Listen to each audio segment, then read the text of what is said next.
어머, 저 사람은 왜 이렇게 답답해?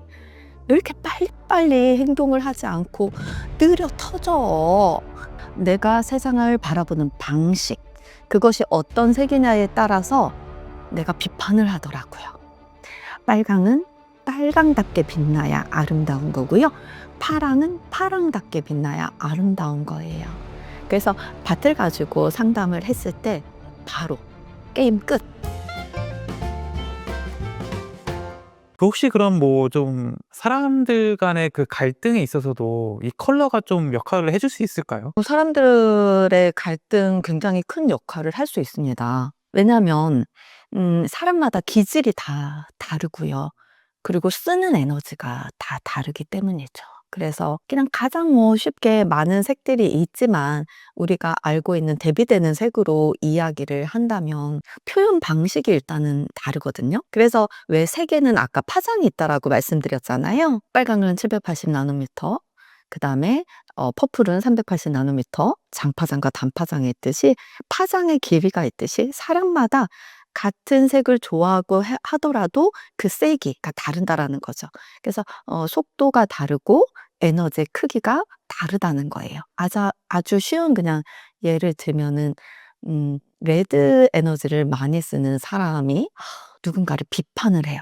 어머, 저 사람은 왜 이렇게 답답해? 왜 이렇게 빨리빨리 행동을 하지 않고 느려 터져? 라고 비판을 한다면 그 사람은 레드 에너지를 쓰는 사람이죠. 반대로 저 사람은 왜 이렇게 급해? 왜 이렇게 빨라? 왜 이렇게 산만해? 라고 비판을 한다면 그 사람을 보는 게 아니라 그 비판으로 나를 바라본다면 나는 지금 블루 렌즈를 끼고 세상을 바라보고 블루 에너지로 저 사람을 지금 판단하고 있구나. 라고 나를 알 수가 있습니다, 실은. 작가님은 어떤 스타일일까요? 저는 빨강인 것 같습니다. 말씀하신 거에 따른 그 렌즈가 결국은 지금 내가 좀 뭐랄까 좀 끌리는 색깔 뭐 이런 건가요? 내 색깔이 결국은 그 렌즈의 색으로 보고 세상을 그렇게 지금 바라보고 있는 거죠? 네, 그렇죠. 내가 세상을 바라보는 방식, 그것이 어떤 색이냐에 따라서 내가 비판을 하더라고요. 나하고 다른 사람, 나하고 차이 나는 사람을 비판하더라고요. 그래서 결국 그 갈등은 나와 다른 너를 틀리다라고 보면서 비난하는 거에 있거든요, 갈등은. 그런데 갈등을 해소하기 위해서는 이해하는 거죠. 제가 이 컬러를 알지 못했을 때는 남편이나 딸이나 블루톤이고 저는 좀 레드톤이었어요. 그러니까 답답한 거예요. 그래서 성격 급한 사람이 먼저 빨리빨리 하잖아요. 네. 그러니까 일이란 일은 제가 다 하는 거예요. 그런데 이 두 사람이 하는 말은 "누가 엄마 보고 하라고 했어? 누가 당신 보고 하라고 했어?" 내 성격이 나의 행동을 선택하게 만드는 거예요. 그래서 우리는 살면서 감정이라는 거는 제가 생각했을 때 어떤 자극이라고 생각하거든요. 사회 현상의 모든 것들이 자극이잖아요. 오늘 이 자리도 저한테는 굉장히 자극이거든요. 자극이 오면 사람들은 반응을 하잖아요. 그래서 우리 그런 말 들어보셨을 거예요. "자극과 반응 사이에 공간이 있다." 그 공간이 바로 저는 컬러라는 도구를 이용해서 내가 어떤 색을 이용해서 어떤 반응을 할 것이냐. 지금 내가 화를 팍 낼 것이냐. 아니, 내가 블루처럼 조금 참고 이성적으로 대화를 할 것이냐. 그 공간에서의 역할을 컬러라는 도구가 활용되어지지 않을까 이런 생각을 해봅니다. 그래서 너무나 흔하게 말하는 이야기죠. 틀린 게 아니라 다른 거고 그 차이를 인정하면 돼. 근데 인정하는 게 왜 그렇게 힘들어요. 그래서 인정하면 돼라는 거는 머릿속에 울리는 울림인데요. 제가 어떤 분이 상담을 왔어요. 아이를 자기가 원하는 일을 하게끔 하고 싶은 거예요. 그런데 이 아이는 자기가 하고 싶은 그때 엄마는 유아교육 선생님을 하게끔 하고 싶었고 아이는 승무원이 되고 싶었던 거예요. 그러다 보니 갈등이 생겨서 저한테 상담을 하러 온 거예요. "우리 아이 좀 말려 줘요." 네. 그래서 제가 얘기를 들어봤더니 아이는요 벌써 우울증이 생겨 버린 거예요. 그리고 엄마는 인정할 수가 없는 거예요. 내 뜻대로, 내 맘대로 이 아이의 삶의 방향을 정해주고 싶은 거예요. 아무리 제가 이야기를 해도 저는요, 지금 저보고 이제 그때 당시 원장님이라고 불렀는데, 원장님 얘기 다 알겠고요. 저는 점집도 많이 가서요, 다 물어봤어요. 그런데요, 다 머리로는 아는데요, 마음으로는 인정이 안 돼요. 그래서 제가 얼른 빨강색 바틀과 파랑색 바틀을 보여주면서 어머니, 제가 이 색깔 지금 이 바틀을 여기 빨강색을 막 섞어버렸어요. 자, 이 바틀이 빨강색, 이 색, 예쁜 빨강색처럼 섞으면 과연 될까요? 아무리 어머님이 어머니의 색으로 이 아이를 만들려고 해도 그 예쁜 빨간색은 빛을 잃어버리고 오히려 이상한 색이 돼버릴 수밖에 없네요. 빨강은 빨강답게 빛나야 아름다운 거고요. 파랑은 파랑답게 빛나야 아름다운 거예요. 그런데 제가 어머니의 성격을 보니까 어머니는 빨강의 성향이 굉장히 많으신 분이고 아이는 파랑의 성향이 많아요. 아이를 이상한 색으로 만드시는 게 나을까요? 아니면 파랑색으로 빛나게 만드시는 게 나을까요? 이랬더니 이분이 갑자기 가슴을 탁 치시면서 한숨을 푹 쉬는 거예요. 원장님, 뭔지는 잘 모르겠지만 이 머리에 있는 게 가슴으로 내려왔어요. 마음으로 인정이 됐어요. 내가 아이 마음대로 하게 해둘게요. 라고 하시면서 갔어요. 그래서 많은 사람들이 머릿속으로는 인정하는 많은 이야기들이 이 30cm밖에 안 되는 이 가슴으로 내려오는 길이가 너무 멀어요. 그런데 이 어떤 시각적인 것이 굉장히 감정을 건드리더라는 거예요. 그래서 밭을 가지고 상담을 했을 때 바로 게임 끝. 더 이상 막 틀린 게 아니고 뭐 다른 거예요. 이해해 줘야 돼요. 인정해 줘야 돼요. 필요 없어요. 게임 끝이더라고요.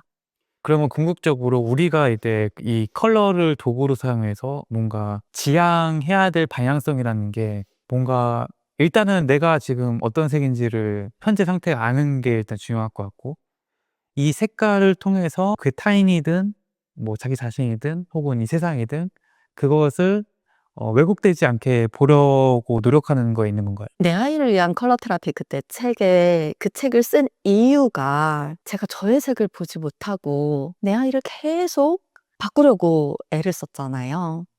그러다 보니 컬러의 철학은 자기만의 색으로 빛나야 되는 거고, 그리고 다른 색을 다른 색과 비교하지 않아야 되는 거고. 그래서 80억 명의 인구가 있다고 하잖아요. 다 모든 사람들이 다 다르거든요. 그들을 기질을 나눈다? 어떠한 기질법도 100% 완벽한 기질법이 나올 수가 없어요. 그래서 누군가는 아우 이거 MBTI 안 맞아, 애니어그램 안 맞아, 컬러 안 맞아, 뭐 사주 뭐 명리학 안 맞아. 안 맞는 게 정답이거든요. 다만 통계치로 나눈 것뿐이고 그걸 통해서 이야기하고 상담하고 우리가 삶의 방향이든 생각의 방향이든 감정의 방향이든 내가 찾아가는 거거든요. 그래서 참고를 할 뿐이거든요. 그러다 보니 이 컬러가 일단 나는 무슨 색의 에너지를 많이 쓰고 있어. 나를 이해하면 아, 내가 그래서 화를 내는구나. 아, 우리 딸에 대해서 제가 정말 답답했거든요. 우리 딸은 정말 완벽주의고 신중한 아이고 실수를 저지르지 않는 모범생 스타일인데 행동이 느리잖아요. 그러다 보니까 답답한 거예요. 그런데 이 아이를 아, 이 아이는 블루톤이구나.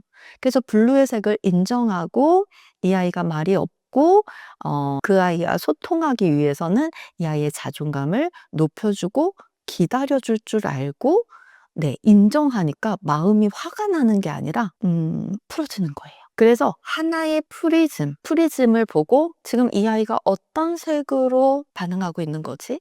어떤 색으로 지금 에너지를 쓰고 있는 거지? 그러면 화가 안 나는 게 예를 든다면 슈퍼에서 막 싸우고 있는 분들을 제가 본 적이 있거든요. 그리고 막 주변 사람들을 괴롭히고 소리 크게 지르면서 막 싸우는 그러면서 막 사람들이 욕을 하는 거예요. 그래서 저는 이제 프리즘을 놓고 지금 저 사람이 뭐 때문에 지금 저렇게 화가 났을까? 어떤 색의 그림자가 건드려졌을까? 이거를 인제 생각하게 되는 거예요. 그러다 보니 저한테 화를 내는 사람도 그 사람을 그렇게 들여다보고 프리즘으로 들여다보고 대화를 하니까 굉장히 이성적인 대화를 할 수가 있더라고요. 얼마 전에 겪은 일도 사실은 그렇거든요. 딴 때 같았으면 굉장히 화가 날 일이고 비상식적인 일이고 제가 따다다다다다다 해서 딱 끝내버릴 일이었을 텐데 저는 그래도 컬러 테라피로 습이 되어 있고 연습이 되어 있고 나름대로 의식의 그 빛의 수준을 올리려고 노력을 하잖아요.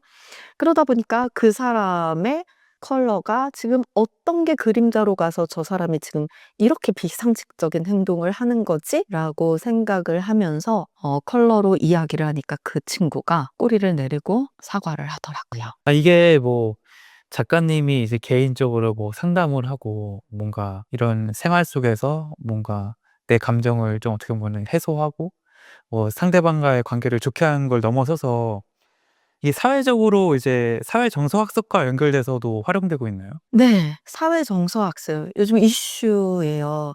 그 26 년도 교육부에서 사회 정서 학습을 전면 하라는 정책이 있거든요. 그래서 1,500명 그 전문 연수할 수 있는 네 교사 교육도 하고 그리고 콘텐츠 144 개도 뭐 만들었다라는 이야기를 합니다. 그런데 사회 정서가 뭘까요? 사회 정서 학습 좀 낯설지 않으세요? 바로 사회 말 그대로 사회의 많은 사람들과 정서적으로 관계를 나누는 거라고 저는 생각을 해요. 그러다 보니 요즘 AI 로봇의 시대에 아이들부터 어른까지 사실은 컴퓨터 하나만 있으면 휴대폰 하나만 있으면 그냥 집에 혼자 있어도 별로 그닥 심심해하지도 않고 외로워하지도 않아요 실은. 그런 세상이 됐어요. 그러다 보니 우리 때는 그래도 아이들이랑 밖에 나가서 그 놀거리가 없기 때문에 휴대폰이 없기 때문에 나가서 아이들이랑 어울리면서 갈등이 생기면 그것을 해소할 수 있는 생활을 했다면 지금 아이들은 대부분 제가 깜짝 놀랐지만 초등학생들도 익명의 채팅방을 활용하고 있고 이 채팅방으로 온라인으로 관계를 맺고 있더라고요. 그러다 보니 이 관계는 감정과 감정을 알고 그리고 배려하고 나누고 그리고 조절하고 조율해야 되는데 그런 것들을 배우지 못한다라는 거예요. 그러다 보니까 기업에서도 신입사원들과 그다음에 중간부급과의 어떤 그 커뮤니케이션의 어떤 갈등도 있을 수 있고요. 생각의 방식 이런 것들이 다 다르다 보니 관계에 대해서 굉장히 힘들어하더라고요. 그래서 사회정서 학습이 교육부에서 내려온 것처럼 사실은요 아이들도 중요하지만 저의 개인적인 생각은 교사나 학부모, 어른이 더 중요하다라고 저는 생각해요. 왜냐하면 우리 작가님도 나의 감정이나 정서, 나의 성향들 누구의 영향을 많이 받았을까요? 유전자적으로 우리가 부모님의 영향을 많이 받아요. '나는 우리 엄마처럼 안 될 거야. 나는 우리 아빠처럼 안 될 거야.' 네 그렇게 생각했지만 나이 들어가면서 나도 모르게 실은 닮아가고 있더라고요. 그래서 정서라는 거는 흐르는 것이고 배어 나오는 것이고 그리고 담는 것이라고 생각하거든요. 그렇다면 교육부에서 "아이들을 위한 정서 학습이 중요하다." 이것도 좋은데 저는 교사들이 아이들을 대하는 어떤 그 정서의 흐름이 필요해서 저는 교사 교육이 더 필요하다고 생각하고 있고 또 제가 인제 유아교육을 또 전공해서 기관을 운영을 하고 있을 때 가장 필요한 게 부모 교육이다. 우리가 그냥 어떤 보조금, 지원금을 주는 것이 아니라 부모로서 내가 내 아이를 잘 키울 수 있는 그런 부모 교육을 꼭 받아서 '부모 교육 자격증이 있어야 되는 것은 아닐까.' 이런 생각도 실은 해 보거든요. 그래서 이번에 전면 학교에 사회정서 학습이 정책이 실행되면은 저는 그 미국의 카셀이라는 그 프로그램이 있습니다. 자기 인식, 자기 조절, 그다음에 타인, 사회적인 인식, 그다음에 관계, 문제 해결력 이런 것들을 목표로 하고 있는 프로그램이 있거든요, 미국의 프로그램. 그렇다면 한국의 사회정서 학습 프로그램으로 저는 컬러 오감 기반으로 하는 프로그램을 만들고 싶고 지금 사실은 다 만들었습니다. 왜냐하면 제가 공부를 하다 보니 정서라는 건, 감정이라는 거는 사실 논리적인 어떤 생각, 논리적인 그 인지보다도 빠르게 다가오는 거거든요. 그래서 우리는 마음으로 느낀다라고 해서 이 마음이 가슴에 있다고 옛날에 생각을 했었다면, 지금은 너무들 다들 똑똑해져 가지고 마음이 어디 있을까요 하면 머리에 있지요? 뇌에 있지요. 네, 맞습니다. 그래서 뇌를 건드릴 수 있는 오감각이 바로 시각, 청각, 후각, 촉각인 거예요. 그러다 보니 시각이 87%를 담당한다고 하거든요. 정말 단 1초 만에 고개를 돌렸을 때 저기 지금 오렌지색이 지금 확 눈에 들어오거든요. 음 그런 것처럼 나의 기분, 저 오렌지 보니까 제가 지금 기분이 되게 좋아졌어요. 그런 것처럼 나의 감정을 건드릴 수 있는 이런 오감각을 통해서 프로그램이 진행되고, 그 컬러를 통해서 뭔가 지금까지는 폭력 예방 교육 또는 인성 교육, 예절 교육 이런 걸로 통해서 사회정서 학습을 사실은 가르치기만 했다라고 저는 생각이 드는데, 요즘 아이들한테 그게 과연 먹힐까? 안 먹히죠. 라는 생각이 듭니다. 그래서 이 사회정서라는 것은 체험하고, 그리고 표현하고, 그리고 문제 해결을 하고, 이런 것들이 필요해서 저는 이제 체험형 프로그램들을 만들어 보려고 하고 있고, 어느 정도 지금 다 만든 상황입니다.